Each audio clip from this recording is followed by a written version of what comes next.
They said Ted Bundy was charming. That was the word everyone used. Charming, as if that explained why women followed him into shadows without screaming.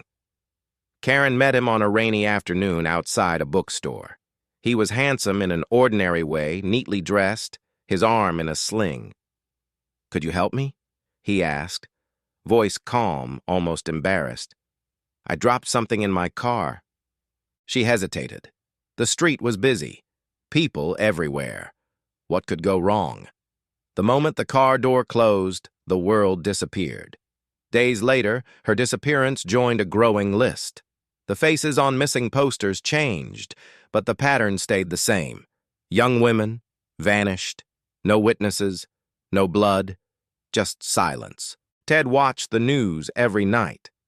He studied the fear on the anchors' faces the same way others studied weather reports. He took notes, what police knew, what they didn't.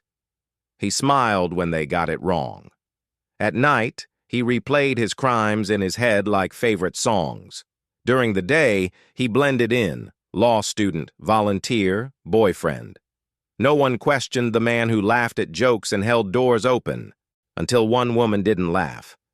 At a crowded bar, she noticed how his smile never reached his eyes, how he stared not at her face, but at her throat. When he offered her a ride, she said no, and watched his expression crack for just a second.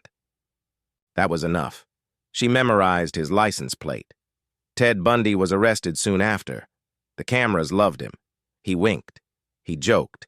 He treated court like theater.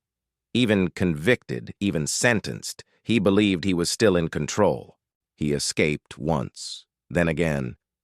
Each time he was caught, the country held its breath, terrified that evil could slip its chains so easily. Ted seemed to enjoy that most of all, the fear, the attention, the power.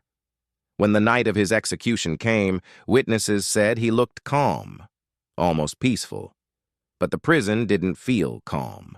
Guards later claimed the lights flickered as the switch was thrown, that the air felt heavy, like something refusing to leave. One swore he heard laughter echo down the hall long after the room was empty. Years passed. But sometimes, in parking lots late at night, people swear they see a man with a broken arm standing beside a car, smiling politely, asking for help.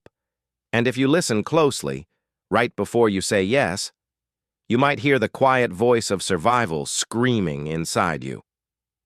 Because the scariest thing about Ted Bundy wasn't what he did. It was how easily he made people trust him.